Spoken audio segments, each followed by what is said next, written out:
हनुमान बेनीवाल हो या राजकुमार रोत, रविंद्र सिंह भाटी हो या फिर उम्मीदाराम बेनीवाल, राजस्थान के लोकसभा चुनाव में इस बार प्रत्याशी चयन से लेकर पार्टी की दल बदल जैसी घटनाओं ने चुनावों को बेहद दिलचस्प बनाए रखा।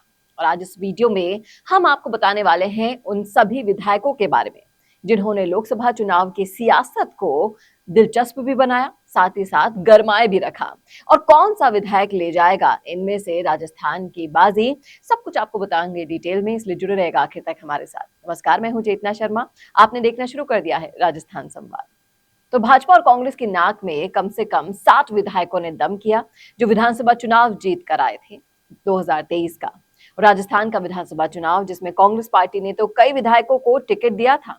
एक तो देखिए, आरएलपी से हनुमान बेनीवाल खुद लोकसभा चुनाव में उतरे, निर्दलीय ताल ठोकी बाड़मेर से रविंद्र सिंह भाटी ने, और कई विधायकोों ने भी बड़ा नाक में दम किया है, चाहे कांग्रेस की नाक में हो या फिर बीजेपी की। एक तरफ तो हनुमान बेनीवाल वहां नागौर में कांग्रेस के साथ गठबंधन करके उतर गए, बीजेपी के लिए लगातार मुसीबत बनते रहे। मतदान तो कभी सीटों पर, सभी सीटों पर हो चुके, लेकिन आपको मैं ये बताने वाली हूं कि वो कौन कौन से विधायक हैं, कौन कौन सी सीटें हैं, कौन कौन सी पार्टी है जिससे वो उतरे और उन्होंने दूसरी पार्टियों की तकलीफ दी और नेताओं की नींदों को उड़ा दिया। चलिए बात करते हैं उस विधायक की जिन्होंने बीजेपी और कांग्रेस दोनों को तकलीफ दी। एक नहीं, दो मैं कहूंगी आपको, क्योंकि एक पार्टी का तो उनको समर्थन मिला हुआ था, लेकिन फिर भी वो पार्टी उनके लिए मुसीबत बनी रही और वो उस पार्टी के लिए मुसीबत बने रहे। जी हाँ, क्योंकि जिस पार्टी का कार्डर वहां पर खत्म होता दिख रहा है, सबसे पहले मैं आपको बताती हूँ हरीश चंद्र मीणा का। देवली उनियारा के विधायक हैं हरीश मीणा, और इस बार टोंक सवाई माधोपुर से चुनावी मैदान में उतरे कांग्रेस के टिकट पर। यहां पर वो पहले सांसद भी रह चुके हैं दौसा से, लेकिन बीजेपी के टिकट पर इस बार कांग्रेस के टिकट पर लोकसभा चुनाव में उतरे सचिन पायलट के वो बेहद ही करीबी माने जाते हैं, ऐसा सभी को पता है। और उनके सामने बीजेपी के लगातार 2 बार के सांसद और तीसरी बार चुनावी मैदान में सुखबीर सिंह जौनपुरिया रहे। और सवाई माधोपुर में बीजेपी के टिकट पर हरीश मीणा और सुखबीर सिंह जौनपुरिया के बीच का ये मुकाबला बड़े ही कांटे की टक्कर का होने वाला है। इसमें सारा खेल जातिगत समीकरण का भी होगा, क्योंकि ये जो सीट है वो बाहुल्य गुर्जर मीणा मुस्लिम है, और कौन सा पक्ष किसके साथ जाएगा ये तो फिलहाल अभी तय नहीं है, लेकिन ये तीनों जातिगत समीकरण यहाँ पर जीत और हार का फैसला जरूर करने वाले हैं। अगर हरीश चंद्र मीणा जीतते हैं तो देवली उनियारा खाली हो जाएगा और वहां पर उपचुनाव होंगे, जिसको लेकर अलग अलग दावेदारों के नाम भी लगातार सामने आ रहे हैं, क्योंकि पहले से ही वहां से कर्नल किरोड़ी सिंह बैसला के बेटे विजय बैसला इस विधानसभा चुनाव में थे और हरीश चंद्र मीणा के सामने ही बीजेपी के टिकट पर उतरे थे, लेकिन वो चुनाव हार गए थे। अब ये क्या होने वाला है इसके बारे में तो आपको बताना होगा, क्योंकि अगर आप वहीं पर रहते हैं, ये सारी सियासत को समझते हैं, तो बताइएगा आप क्या सोचते हैं इस मुद्दे पर। इसके बाद हम बात कर लेते हैं अलवर की। अलवर में सबसे ज्यादा कांग्रेसियों ने ललित यादव के नाम के ऐलान के बाद कांग्रेस छोड़ दी और बीजेपी में शामिल हो गए। पूर्व सांसद करण सिंह यादव भी वहां गए, वहां से बलजीत छिल्लर भी गए, और कई नेताओं को जसवंत यादव ने अपने खेमे में लाने की कोशिश की और भूपेंद्र यादव को वहां से मजबूत किया गया। और भंवर जितेंद्र सिंह का ही टिकट था जो ललित यादव का टिकट था। भंवर जितेंद्र सिंह के ही प्रत्याशी थे ललित यादव। वहीं भंवर जितेंद्र सिंह जिनके अलवर में अपनी एक साख है और अलवर से ही पूर्व सांसद हैं, राजा माने जाते हैं वहां के, लेकिन मुकाबला यहाँ पर भी कड़ा बताया गया है, क्योंकि यादव वर्सेस यादव यहाँ पर देखा जा रहा है। और यही कहा जा रहा है कि मुंडावर विधायक ललित यादव यहाँ का ये पहला लोकसभा चुनाव है, भले ही वो जीते ना, लेकिन अपनी एक साख जरूर बना लेंगे।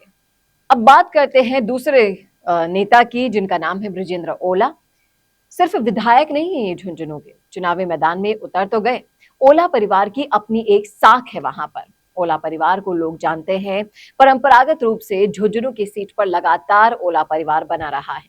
बृजेंद्र ओला के पिता शीशराम ओला भी झुंझुनू से कई बार विधायक रहे, सांसद रहे, मंत्री रहे, और शीशराम ओला बृजेंद्र ओला परिवार के प्रति झुंझुनू के कई कांग्रेस के कार्यकर्ता समर्पित हैं।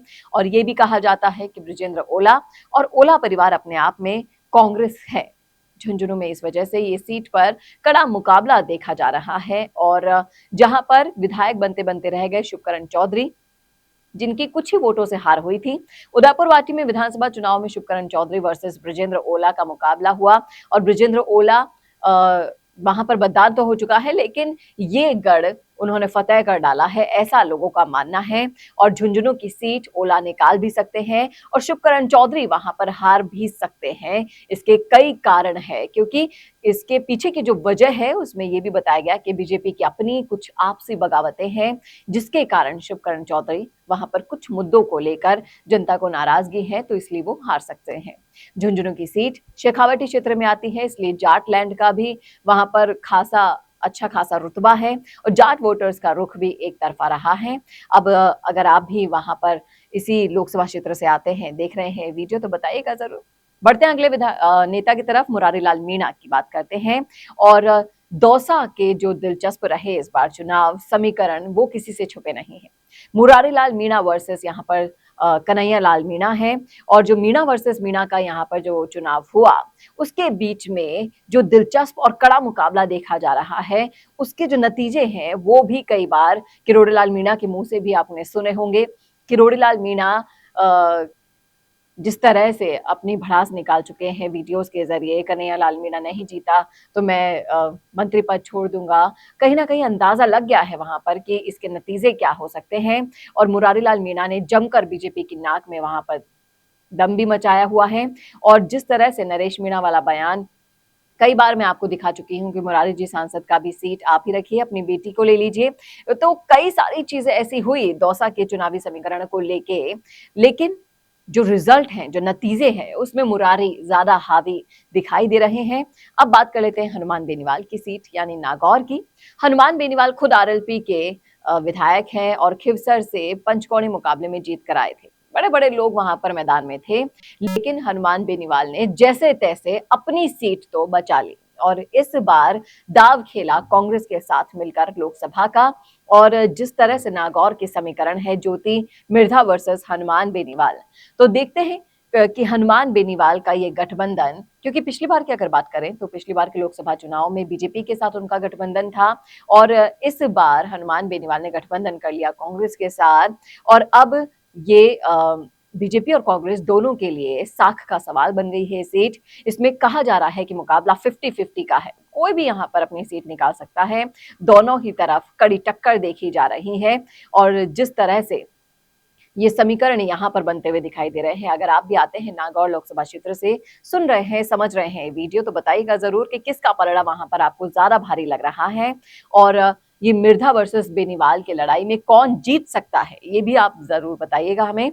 अब बढ़ते हैं अगले विधायक की तरफ, क्योंकि ये जो जितने भी विधायक थे, जितने भी नेता थे, इन लोगों की वजह से इस बार के लोकसभा चुनाव काफी दिलचस्प रहे। चलिए अब बात करते हैं राजकुमार रोत की। बांसवाड़ा डूंगरपुर सीट के विधायक, भारत आदिवासी पार्टी से, और पहले बीटीपी से थे और विधायक नहीं थे। राजकुमार रोत ने आपको बता दूं कि एक इंटरव्यू में कहा था कि वो लोकसभा चुनाव लड़ेंगे और 2 लोगों को दिल्ली भेजेंगे और उन्होंने जमकर चुनाव लड़ा भी है। राजकुमार रोत एक अच्छा चुनाव लड़ चुके हैं। हालांकि जिस तरह से वहां पर खबरें आ रही हैं, राजकुमार रोत कितने वोट काटेंगे वो तो आने वाला वक्त बताएगा। लेकिन महेंद्रजीत सिंह मालवीय उनके सामने खड़े थे। पहले वो कांग्रेस के प्रत्याशी थे, लेकिन अब बीजेपी के प्रत्याशी थे। और जो यहाँ पर जितने भी टैंट्रम्स हुए वो आपकी नजरों से छुपे नहीं है। जिस तरह से राजकुमार रोत ने यहाँ पर मुसीबतें बढ़ाई दोनों ही पार्टियों के लिए, उस तरह से देखने वाले जो समीकरण है वो तो वाकई में चौंकाने वाले भी यहाँ पर आ सकते हैं। और राजकुमार रोत, भारत आदिवासी पार्टी का कोई गठबंधन, कोई समर्थन कांग्रेस पार्टी के साथ हो, क्योंकि उन नेताओं का आरोप था कि राजकुमार रोत की पार्टी, भारत आदिवासी पार्टी, कांग्रेस के डर को बांसवाड़ा डूंगरपुर में खत्म कर देगी। और ऐसा ही दोनों पार्टियों को परेशान उन्होंने बहुत किया। राजकुमार रोत इसीलिए दोनों ही पार्टियों के लिए मुसीबत बन गए थे, क्योंकि इन्होंने सच में दोनों पार्टियों को बड़ा ही पानी पिलाया है। और थार में जहां पर पानी की बड़ी कमी है, वहां पर इन्हें पानी पिलाना, आप समझ सकते हैं इस बात का मतलब। चलिए बात कर लेते हैं अगले तूफानी नेता की, जिनका नाम है रविंद्र सिंह भाटी, जिन्होंने निर्दलीय चुनाव लड़कर दोनों ही पार्टियों के होश उड़ा दिए। और इस बार जो बाड़मेर जैसलमेर लोकसभा क्षेत्र के जो चुनाव थे वो इन्हीं की वजह से काफी हाईलाइट रहे थे। हर किसी की पैनी नजर वहां पर बनी हुई है। रविंद्र सिंह भाटी को भजनलाल जी ने मनाने की कोशिश भी की थी, लेकिन भाटी नहीं माने और बीजेपी के कैंडिडेट केंद्रीय राज्य मंत्री कैलाश चौधरी तीसरे नंबर पर वहां पर खिसक सकते हैं, ऐसे बाड़मेर से समीकरण वहां पर सुनाई दे रहे हैं। अब धार में बीजेपी की क्या हालत होती है, क्या फैसला होता है, कौन हारेगा कौन जीतेगा, ये तो सारे अभी तक के जो समीकरण थे वो तो सोशल मीडिया के हैं, लोगों में बातचीत के हैं, चौपालों की बातचीत के हैं। लेकिन आपको क्या लगता है कि कौन सा विधायक यहाँ पर, कौन सा नेता यहाँ पर बाजी लेके जाएगा, किस तरह से यहाँ पे इन सारी सीटों पर समीकरण बनने वाले हैं? 4 जून को भले ही रिजल्ट आएगा, लेकिन सब अपनी अपनी तरफ से जो अनुमान लगा रहे हैं वो भी आप बताइएगा जरूर कमेंट बॉक्स में। कैसा लगा वीडियो ये जरूर बताइएगा और ऐसे ही और वीडियोस के लिए देखते रहिए राजस्थान संवाद। नमस्कार। कोरोना सोल्टेक क्वालिटी, डेडिकेशन और कस्टमर सेटिस्फेक्शन को प्रायोरिटी पर रखते हुए हर इंडस्ट्री की इलेक्ट्रिसिटी में कॉस्ट सेविंग कराने और उन्हें रिन्यूएबल एनर्जी की ताकत देने के लिए लगातार काम कर रहा है।